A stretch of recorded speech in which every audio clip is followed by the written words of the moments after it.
Hello, everyone. Welcome to Downtown Palmer Part 2. Today I'm going to explain a little more detail about some of the pictures I took the other day and how they tie into Alaskan history.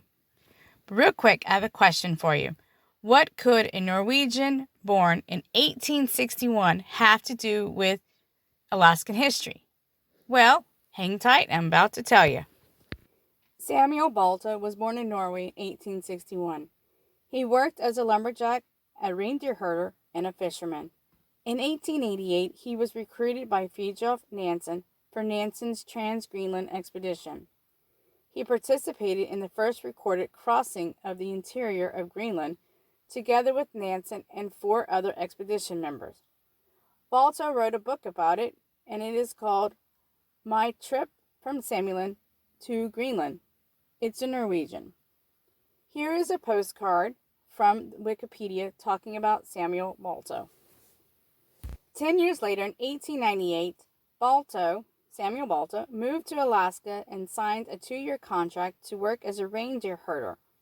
And when the contract was finished in 1900, he was involved in a big project to introduce reindeer to Alaska. These reindeer were imported from Russia as a means to introduce reindeer husbandry to the Inupiaq as a solution to the loss of subsistence resources. Caribou and reindeer are the same animal. The only difference is that caribou run wild while reindeer are domesticated. Samuel Balto died back home in Norway in 1921, and 2 years before his death, 1919, Balto, the Alaskan sled dog, was born. This dog, Balto, was made famous during the 1925 Serum Run to Nome, which transported diphtheria medication across Alaska. So there is your connection of how our Norwegian in 1861 and Alaskan history. Now let's talk a little bit more about the dog himself, Balto. He was born in 1919 and was a sled dog belonging to the musher and breeder Leonard Seppala. He achieved fame when he led a team of sled dogs driven by Gunnar Kaasen on the final leg of the 1925 Serum Run to Nome, in which the diphtheria antitoxin was transported from Anchorage, Alaska to Nenana, Alaska by train, and then to Nome by dog sled to combat the outbreak of the disease. After this, Balto lived with ease at the Cleveland Zoo until his death on March 14, 1933, at the ripe old age of 14. After he died, his body was mounted and displayed at the Cleveland Museum of Natural History, where it still is today. Okay, moving on, here is a picture of the horse-drawn seed plower. It is located right outside the Palmer Visitor Center. In 1935, the Federal Emergency Relief Administration created an experimental farming community known as the Matanuska Valley Colony as a part of the New Deal resettlement plan. Situated in the Matanuska Valley, about 45 miles northeast of Anchorage, the colony was settled by 203 families from Minnesota, Wisconsin, and Michigan. According to an information sign outside the Palmer Library, there was even a family from Oklahoma.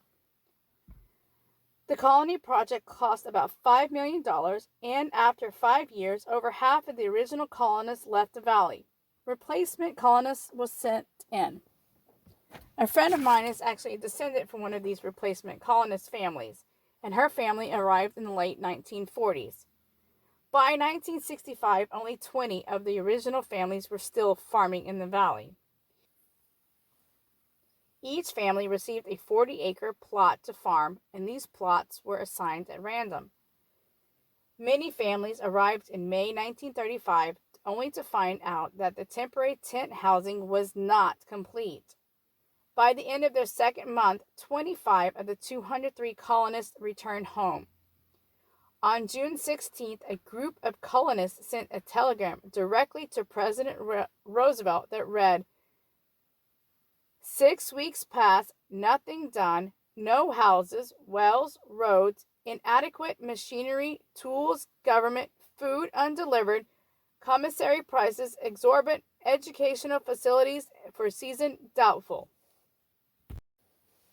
Healthcare was also a big issue. There was only one doctor and a few nurses. Polio, measles, chickenpox, and pneumonia quickly ran through the community, especially affecting the children who made up half of the population. Cases of serious illness were transported to Anchorage, over 35 miles away. The mountainous terrain, glacial soils, and climate made it rather difficult for farming. The Matanuska, Susitna, and Knik river valleys are of glacial origin, but the farmers manage. Growing cooler weather vegetables such as cabbage and root vegetables such as carrots and potatoes do seem to do well here. The long hours of sunlight help make up for the summer's short growing season. I read somewhere that this is like the crops getting 3 extra weeks. Also, the longer days help plants get a lot bigger than average. Here is a picture of a cabbage statue or sculpture taken from downtown Palmer.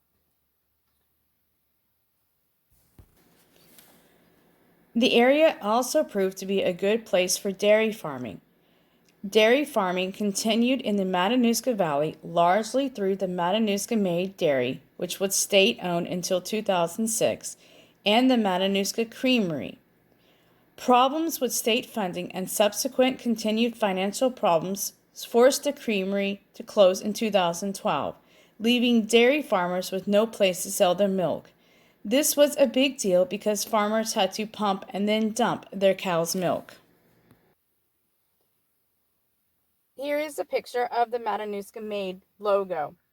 One can see the Matanuska-Maid logo to mark the historic site of the dairy in downtown Palmer. Unfortunately, the warehouse burned down in August 2012.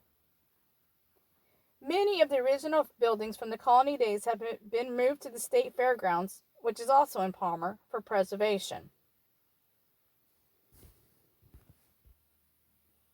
Thanks for watching. I do plan on doing another video similar to this that will describe a little bit more detail about engine number 5. And don't forget to subscribe. Thanks, guys.